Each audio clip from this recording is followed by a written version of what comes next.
Hi guys, so kanina kumain ako mangga. So gusto ko na naman ng mangga.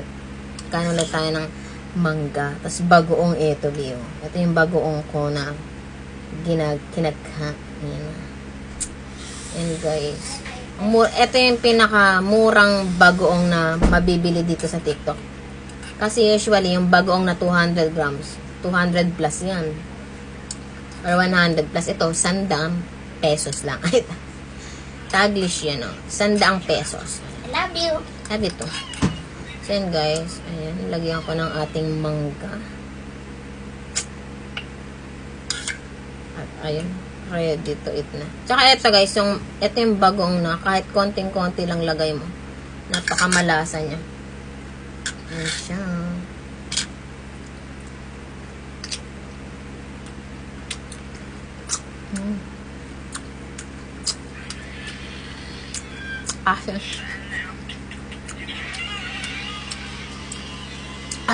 Nangangang siya, be.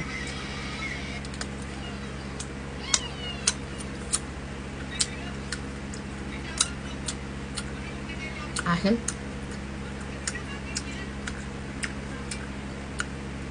Hindi ako mahilig sa maasim na mangga. Gusto ko yung Indian mango.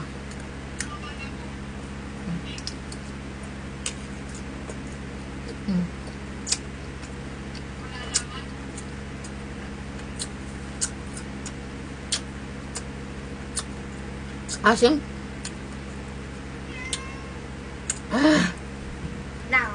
Asim na mangga, be.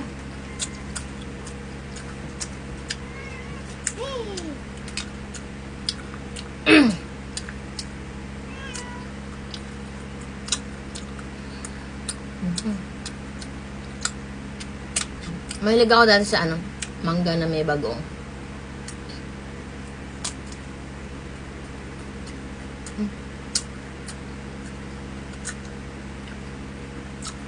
Madalas kasi yung mga nagbebenta ng mangga, puro asin lang, di ba? Tapos kung may bagong malansa. Diba? Ito, di malansa ito, ba? Talagang lutong-luto. Hindi tinipid sa ingredients.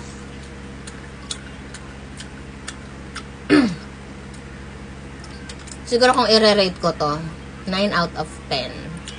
Ayan, bakit 9? Hindi perfect. Hindi 10. Kasi gusto ko yung sobrang tamis na bagong. May sugar siya, pero hindi siya ganun katamis. Pero pwede mo naman lagyan ng asukal, di ba? Pero masarap siya. Hindi siya malansa.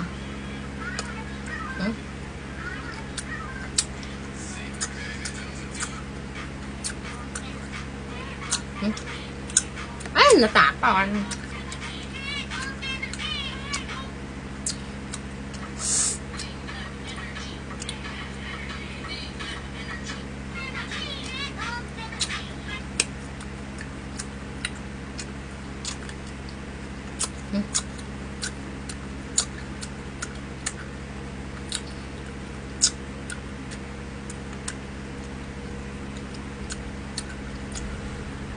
Sarap, be.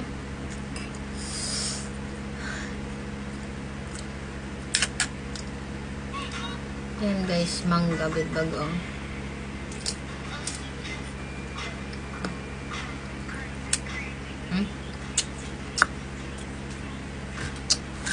Asim.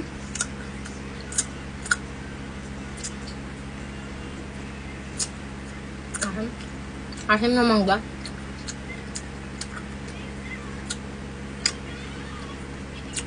Mas masarap to kung Indian mango. Medyo matamis-tamis. Parang to, piko ata. Ang asim.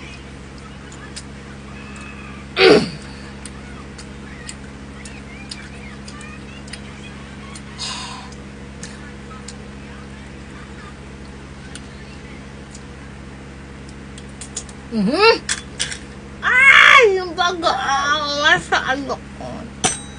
Ayan guys, na lang natin ang mangga. So, dagdagan natin unti. Sobrang sarap. Pero, mas gusto ko talaga guys yung kamas compare sa mangga. Gusto ko yung manggang matamis, pero yung manggang maasim.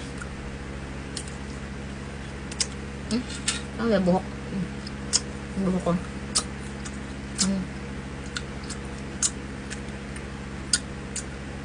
Asin.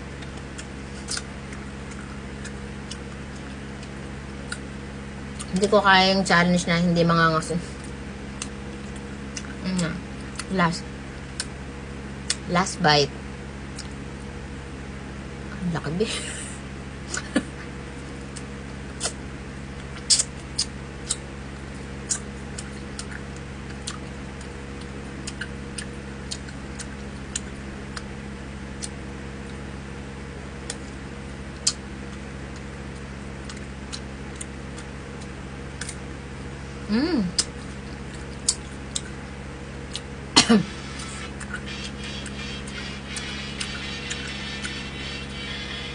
Sausaw ko na nga. Mahiyap eh. Last bite.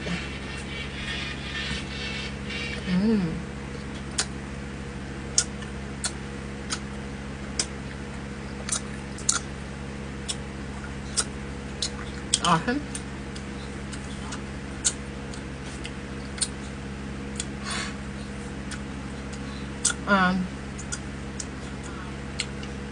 At kasi si Jeff nag-endorse dito, nagpo-promote. Baka mas marami kang mag-invent.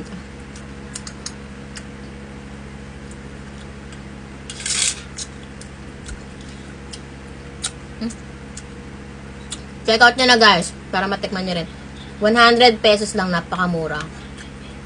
Walang 100 pesos na ganito packaging ah. Sa iba, nako, 100 plus nila bebentahin o kaya 200 plus. Ito, 100 pesos lang talaga. 200 grams na po yan. Ang dami na niyang laman. Nasa yellow basket.